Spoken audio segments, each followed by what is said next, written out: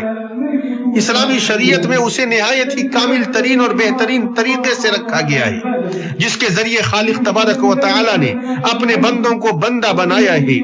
تو یہ ثنا و حمد، تعظیم، تسبیح، تکبیر اور حق کی گواہی، رب کے سامنے عاجز، تابع، فرما بردار اور پابند احکام بندے کے کھڑے ہونے کی طرح کھڑا ہونا، اس کی بارگاہ میں اس کے کلام کے ذریعے قربت حاصل کرنا اور گریہ و زاری کرنے پر مشتمل ہے۔ پھر اس کے سامنے عاجزی و خشوع اور تابعداری کرتے ہوئے پشت کو جھکانا ہے۔ پھر اس کے بعد سیدھے کھڑے ہونا ہے تاکہ پہلے جھکنے سے زیادہ کامل ترین جھکنے کے لیے تیار ہو جائے اور وہ قیام سے سجدے میں جانا ہے۔ تو اس میں بندہ اپنی سب سے معزز چیز کو اور وہ چہرہ ہے زمین پر رکھتا ہے، رب کے لیے خشوع اختیار کرتے ہوئے، اس کی عظمت کے سامنے تابعداری و عاجزی اختیار کرتے ہوئے، اس کے غلبہ کے سامنے درماندگی کا اظہار کرتے ہوئے۔ یقیناً رب کے لیے بندے کا دل انکساری اختیار کرتا ہے، اس کی بارگاہ میں اس کا جسم جھکتا ہے، اس کے لیے اس کے جوارح خشوع اختیار کرتے ہیں، پھر وہ سیدھا بیٹھ جاتا ہے، اس کی بارگاہ میں گریہ و زاری کرتا ہے، اس کے سامنے عاجزی اختیار کرتا ہے، اس سے اس کا فضل مانگتا ہے، پھر وہ عاجزی، خشوع اور فرما برداری والی حالت سے اپنی حالت کی طرف لوٹتا ہے۔ لگاتار اس کی یہی حالت رہتی ہے یہاں تک کہ وہ اپنی نماز پوری کر لیتا ہے۔ پھر وہ اپنے رب کی ثنا بیان کرتے ہوئے،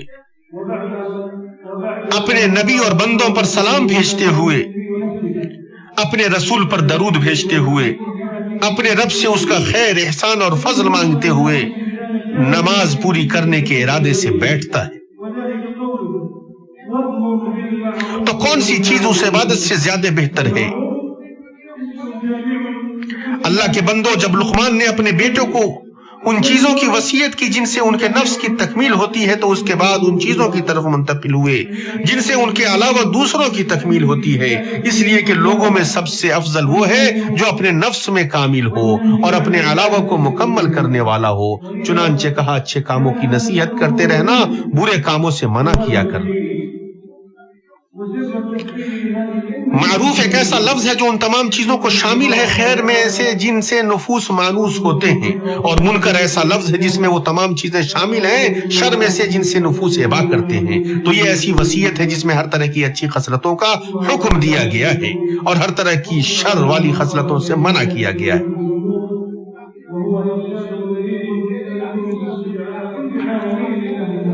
اللہ تعالیٰ کے لیے عمل کرنے والے ہر شخص کے لیے یہ بلیغ رہنمائی ہے کہ وہ صبر کو لازم پکڑے، اس لیے کہ نماز کو فرائض و ارکان، رکوع و سجود اور خشوع کے ساتھ درست طریقے سے قائم کرنے میں صبر، مجاہدہ اور مشقتیں برداشت کرنے کی ضرورت ہوتی ہے۔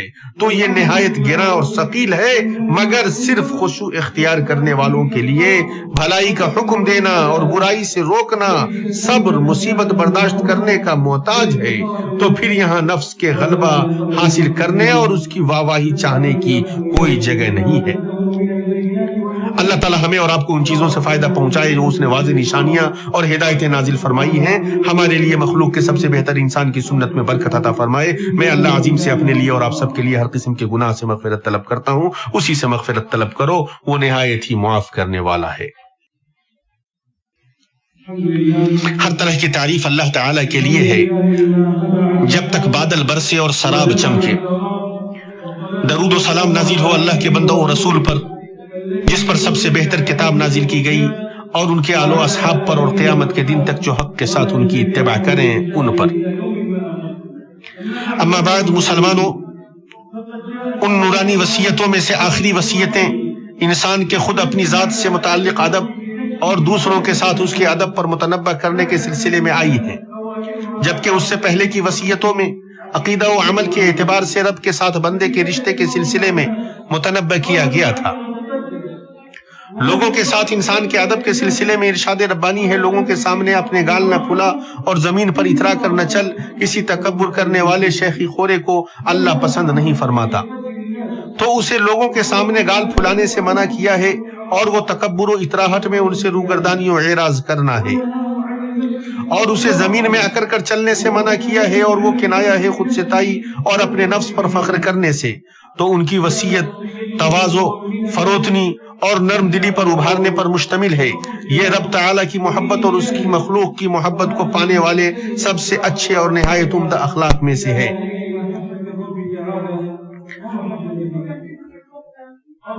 بعض علماء نے بعض اترانے والوں کی حالت کے بارے میں کہا ہے، جب ان میں کا کوئی دو مسئلہ یاد کر لیتا ہے اور اس کے سامنے دو طلبہ بیٹھتے ہیں، یا وہ ریاست کے کسی حصے کو پا لیتا ہے، تو وہ اتراتے ہوئے چلتا ہے اور وہ چاہتا ہے کہ وہ اپنی سیادت کی وجہ سے آسمان کو زیر کر لے۔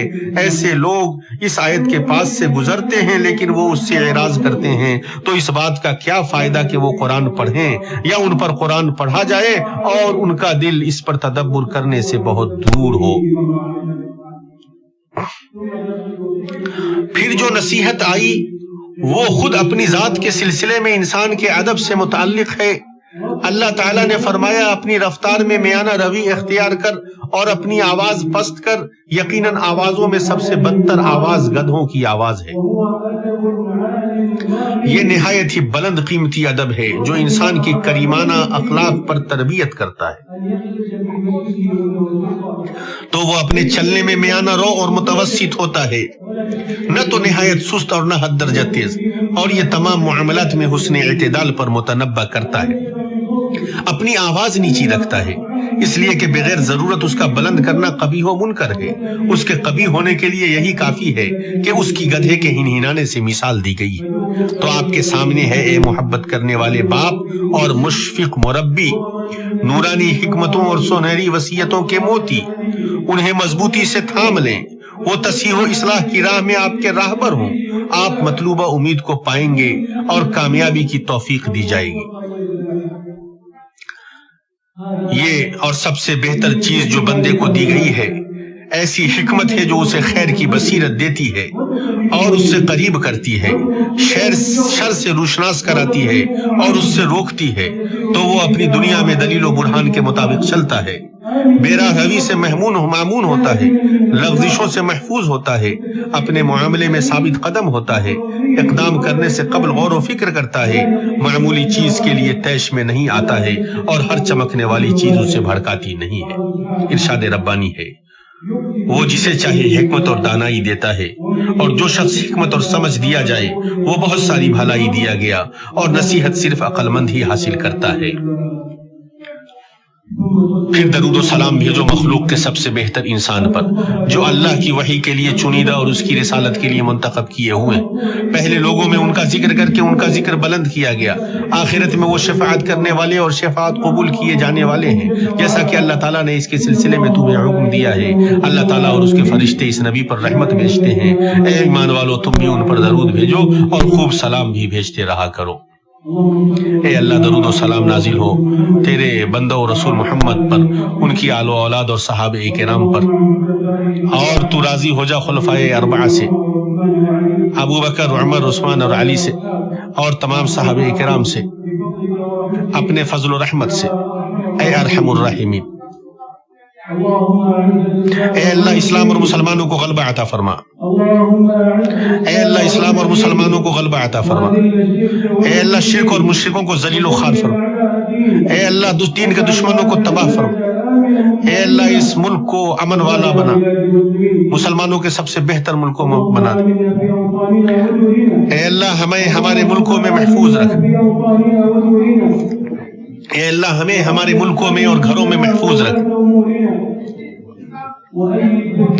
اے اللہ، ہمارے سربراہان مملکت کی ہر طرح کے خیر سے مدد فرما۔ اے اللہ، انہیں اور ان کے ولی عہد کو ان تمام چیزوں کی توفیق عطا فرما جس میں ملک کی اور بندوں کی بھلائی۔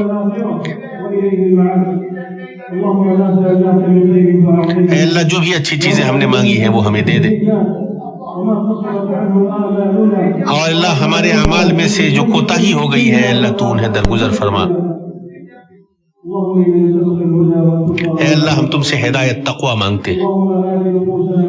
اے اللہ ہمارے نفوس کو تقوی عطا فرما. اے اللہ تو انہیں پاک کر دے بہتر طریقے سے. اے اللہ پوری دنیا میں مسلمانوں کے حالات کی اصلاح فرما دے.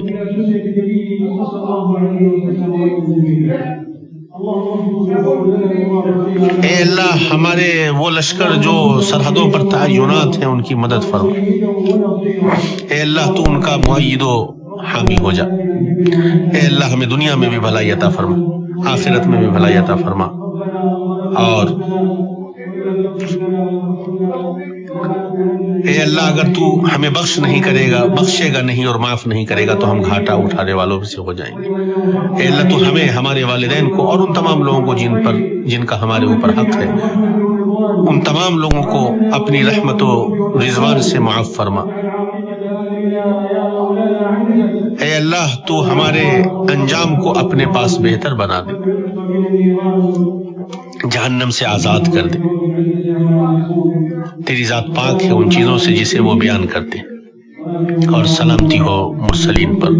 اور ہماری آخری دعا یہی ہے کہ ہر طرح کی تعریف اللہ رب العالمین کے لیے.